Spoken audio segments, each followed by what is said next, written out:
हमारे साथ इस वक्त क्रांतिकारी, बहुत क्रांतिकारी में एक मेहमान पाकिस्तान से हैं, जो कि पाकिस्तान के सिक्योरिटी एक्सपर्ट हैं। हमारे साथ जनरल प्रसाद हैं। बड़ा सवाल हम यहां पर यह खड़ा कर रहे हैं कि अब एक आतंकी जिसके ऊपर इनाम रखा हुआ है वो पॉलिटिकल पार्टी बनाएगा तो पाकिस्तान का भविष्य वैसे ही बहुत ज्यादा अच्छा नहीं है। अब क्या होगा? अब देखिए कि हाफिज सईद है कौन। उसका एक ही मकसद है, कश्मीर के नाम पर भारत में अपने खूनी खेल खेलना। जमात उद दावा तो बस दिखावे के लिए है। वो अपनी असल चालें लश्कर तैयबा के नाम से चलता है। 1990 में लश्कर तैयबा को इसने बनाया था और इसीलिए वो आईएसआई का दुलारा है। अमेरिका के दबाव में, दुनिया की नजरों में धूल झोंकने के लिए पाकिस्तान ने उसे नजरबंद जरूर कर रखा है, लेकिन असल में उस पर कोई पाबंदी नहीं है। 26/11 के मुंबई हमले का मास्टरमाइंड हाफिज सईद शांति की डाल से लिपटा वो सांप है जो संसार से इंसानियत और भाईचारे का नामो निशान मिटा देना चाहता है। लोकतंत्र से उसे चिढ़ है और नफरत उसके जीने की वजह। आपको याद होगा पिछले दिनों कश्मीर में मारा गया लश्कर का कमांडर अबू दुजाना उसके बेटे की तरह था। वो पाकिस्तान में बैठकर कश्मीर में कमांडरों को हुक्म देता है, आतंक की हवा देता है, गोला बारूद रुपया देता है। हाफिज सईद लंबे समय से दुनिया की नजरों में आतंकवाद का पाकिस्तानी आका रहा है। अमेरिका की उस पर सीधी नजर है और उसी के कहने पर पाकिस्तान ने हाफिज सईद पर नकेल कसी थी, लेकिन सिर्फ दिखाने के लिए। 31 जनवरी 2017 से हाफिज पाकिस्तान में नजरबंद है। शुरू में उसे केवल 3 महीने के लिए नजरबंद किया गया था। अमेरिका को रुख को देखते हुए इसे 2 बार 3-3 महीने के लिए बढ़ाया जा चुका है, लेकिन नजरबंदी केवल दुनिया की आंखों में धूल झोंकने के लिए है। नजरबंद हाफिज सईद आराम से बैठ के करता है, दुनिया के संपर्क में रहता है और अपनी सारी चालें चलता रहता है। हाफिज सईद भारत के खिलाफ तमाम आतंकवादी घटनाओं का मास्टरमाइंड रहा है। भारत ने उसके खिलाफ सबूतों के सैकड़ों पन्ने के डोजियर सौंपे। पाकिस्तान ने उसे नजरबंद भी किया, लेकिन कभी कसूरवार नहीं ठहराया। सबसे पहले 2001 में संसद पर हुए हमले में हाफिज सईद का नाम आया था। भारत के सबूत देने पर 7 महीने तक पाकिस्तान सरकार ने उसे नजरबंद रखा। 2006 के मुंबई सीरियल ट्रेन धमाकों में भी हाफिज सईद का नाम आया था। लाहौर हाईकोर्ट ने उसे 3 महीने के लिए फिर से नजरबंद रखने का आदेश दिया था। 2008 के मुंबई हमले के बाद तो संयुक्त राष्ट्र ने उसे और जमात उद दावा को बैन कर दिया था। हाफिज कहता है कि जमात उद दावा का लश्कर से कोई लेना देना नहीं, लेकिन संयुक्त राष्ट्र ने कहा है कि जमात उद दावा लश्कर का ही एक फ्रंट है। हाफिज सईद कितना खतरनाक है इसका अंदाजा इसी से लगाइए कि मुंबई हमले के बाद अमेरिका ने उसके सिर पर $1 करोड़ का इनाम रखा था।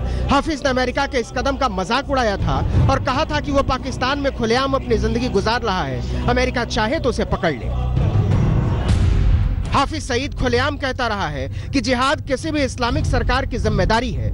आईएसआई की मदद से वो अपने जिहादी मंसूबों को अंजाम देता रहा है, लेकिन गुप्त कैंप चलाना और बात होती है और संसदीय ताकत का इस्तेमाल और बात। जरा सोचिए, अगर खुदा न खास्ता हाफिज की मिल्ली पार्टी में पाकिस्तान अपनी रहनुमाई देखता है तो इसका भारत के लिए मतलब कितना खतरनाक होगा। आज तक ब्यूरो। 100 बातों की एक बात यह है कि 2018 में पाकिस्तान में चुनाव हो रहे हैं। पाकिस्तान की आर्मी और आईएसआई की एक कोशिश थी तहरीके इंसाफ, इमरान खान की पार्टी को आगे बढ़ाने की, लेकिन वो कामयाब नहीं हुई। तो उन्होंने अपना एक और प्यादा अब आगे ला दिया है और उस प्यादे का नाम है हाफिज सईद और उसकी पार्टी बनाई जा रही है, उसको भी उतारा जाएगा।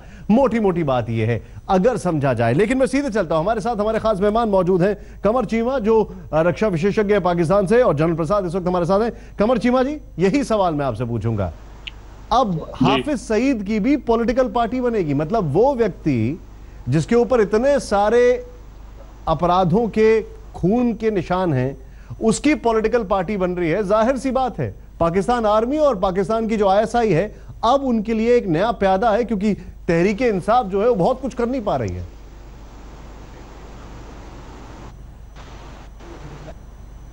हेलो जी बताएं। हाँ जी, इस सिलसिले में मेरे ख्याल से ये जो आपका पहले असम्पशन है कि तहरीके इंसाफ को आईएसआई या मिलिट्री ने लॉन्च किया है, इस तरह की बात नहीं है। वो नाकाम हो गई है तो हाफिज सईद को ले आए हैं। मेरे ख्याल से हाफिज सईद को जब से नजरबंद किया गया है, आर्मी ने और गवर्नमेंट ने एक बड़ी पॉलिसी डिसीजन दिया हुआ है कि हाफिज सईद को नजरबंद करना एक पॉलिसी डिसीजन है।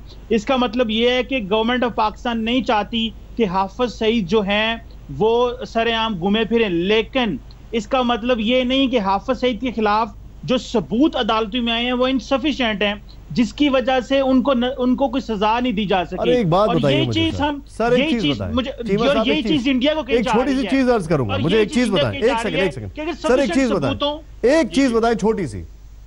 आपके पाकिस्तान की इंटेलिजेंस ने हाफिज सईद के आतंकियों को ट्रेन किया, जब वो हाथ से निकल गए तो 2001 में परवेज मुशर्रफ ने लश्कर तैयबा को बैन कर दिया। 2008 अप्रैल में जमात-उद-दावा को बाकायदा अमेरिका ने एक टेररिस्ट ऑर्गेनाइजेशन डिक्लेयर किया। 2008 दिसंबर में यूनाइटेड नेशंस ने जमात-उद-दावा को एक टेररिस्ट ऑर्गेनाइजेशन डिक्लेयर किया। निरंतर हम यहां पर आपको डोजियर सौंप चुके हैं, सबूत दे चुके हैं। इतना ही नहीं, रेड कॉर्नर नोटिस इशू हो चुका है हाफिज सईद के ऊपर। $10 मिलियन का अमेरिका ने 2012 में इनाम भी रख दिया, और आप कहते हैं सबूत नहीं है। नहीं, पहली बात ये है कि America being an individual state, वो कोई भी काम करे तो वो जरूरी नहीं हम पे लागू नहीं होता। अच्छा, पैसा आपको चाहिए तो वहां पे लागू होता है, पैसा आपको वहीं से मिलता है। रिलेशंस हैं, पैसा चाहिए तो उधर मुंह रहता है, और अगर वो कानून सख्त करे तो इधर मुंह होता है। और यहाँ ना भूलें कि पाकिस्तान की दहशतगर्दी की सबसे ज्यादा कुर्बानी है, और इंडिया को भी इस चीज का अंदाजा होना चाहिए कि जिस मुल्क ने दुनिया में सबसे ज्यादा कुर्बानी दी है वो पाकिस्तानी लोग हैं। इकलौता मुल्क है दुनिया में जो कि गुड टेररिस्ट और बैड टेररिस्ट कहता है। वो शहीद हो चुके हैं। दुनिया का इकलौता मुल्क, दुनिया का इकलौता मुल्क जो कि कहता है गुड टेररिस्ट और बैड टेररिस्ट। गर्दी को क्रिएट करने का दुनिया का इकलौता मुल्क जो कि गुड टेररिस्ट और बैड टेररिस्ट कहता है। आप जो बातें कर रहे हैं, मैं जनरल प्रसाद मैं आपके पास आ रहा हूं, लेकिन मुझे एक चीज बताएं। 2001 में इंडियन पार्लियामेंट में अटैक हुआ, नाम किसका आया? हाफिज सईद का। मुंबई में जो ट्रेन में बॉम्ब ब्लास्ट हुए 2006 में, नाम किसका आया? हाफिज सईद का। 2008 में 26/11 जो हुआ उसमें नाम किसका आया? हाफिज सईद का। और नाम नहीं, सबूत के साथ। यहां पे कसाब ने एक मिनट रुक जाइए सर, एक चीज बोली, और वो हाफिज सईद अपनी पॉलिटिकल पार्टी को लॉन्च करता है और उसका नाम रखता है हमारी सियासत खिदमत इंसानियत। मजाक बना रखा है आप लोगों ने। हर किसी का हक है सियासत करना, लेकिन गवर्नमेंट ऑफ पाकिस्तान को बड़ा क्लियर होना चाहिए हाफिज सईद के ऊपर भी। जनरल प्रसाद, ये तो कुछ मानने वाले नहीं है, मैं आपके तर्क यहां पर देखना चाहूंगा। जनरल प्रसाद, बात मानने की नहीं, बात हकीकत है।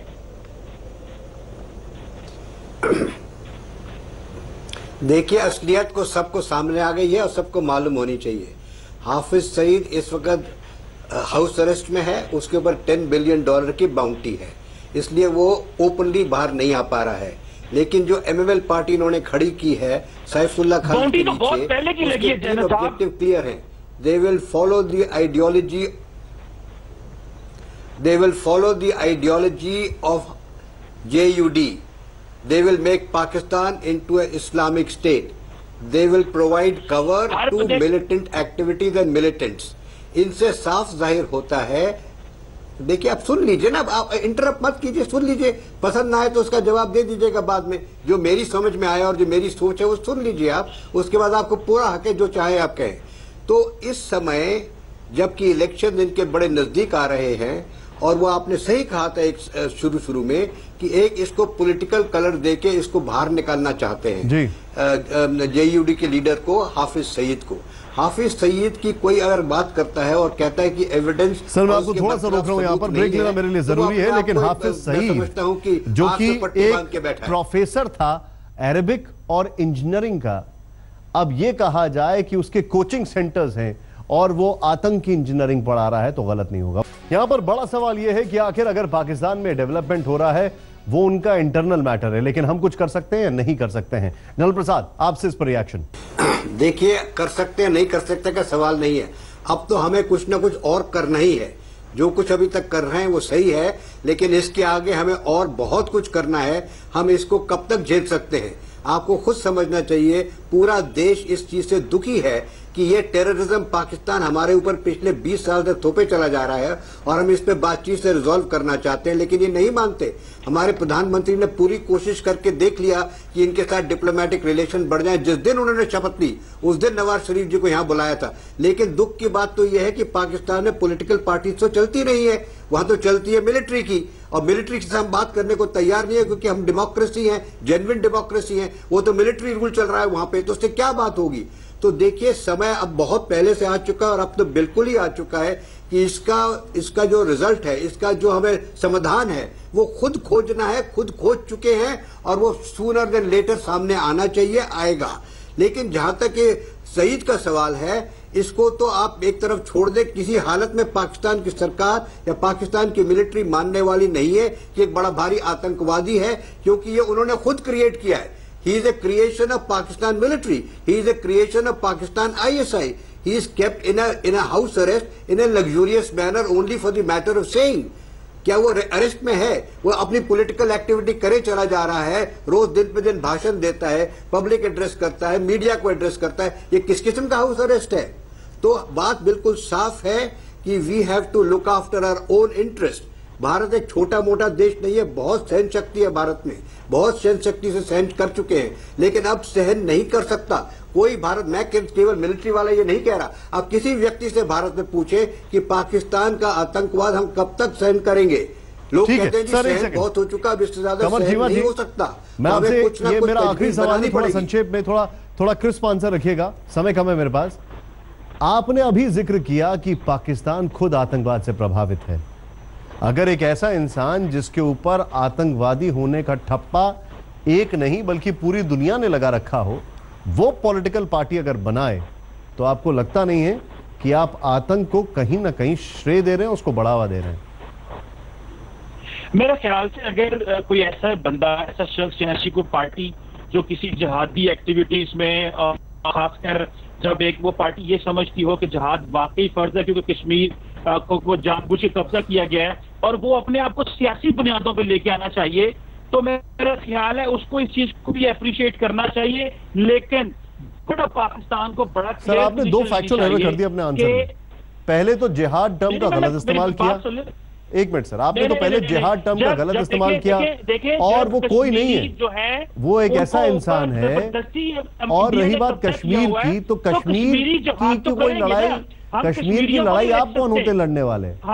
कश्मीर है ही कौन? कश्मीर तो आपने कब्जा कर रखा है, सच्चाई तो ये। जनरल प्रसाद, मैं दो चीजों से इनकी दो फैक्चुअल मिस्टेक करेक्ट करना चाह रहा हूं। पहले तो जिहाद एक सबसे ज्यादा अब्यूज टर्म है अगर पाकिस्तान के एक्सपर्ट्स यूज करते हैं तो। दूसरा, कश्मीर की लड़ाई, भाई POK के ऊपर तो कब्जा करके रखा है इन्होंने, वो भी इनका नहीं है। कब्जा तो आपने किया हुआ है। जनरल प्रसाद, आपका रिएक्शन? भारत सरकार का, भारत के अवाम का स्टेटस बिल्कुल क्लियर है जी। मैं कह रहा हूं पूरे भारत के अवाम को, भारत की सरकार को, भारत की आर्म फोर्सेस को क्लियरली पता है, पार्लियामेंट में भी बयान आ चुका है, Pakistan occupied Kashmir is an integral part of India. There is nothing that can take it away from India. We are at the moment restraining, हम लोग बहुत रेस्ट्रेन कर रहे हैं पाकिस्तान ऑक्युपाइड कश्मीर को लिबरेट करने के लिए। लेकिन अगर पाकिस्तान के जिहादी फोर्सेस, पाकिस्तान की इस्लामिक फोर्सेस, पाकिस्तान की जो फोर्सेस मिलिट्री के साथ हमारे कश्मीर को बर्बाद कर रही हैं, उसके बरखिलाफ काम करना ही होगा और POK को एक दिन लिबरेट होना ही होगा।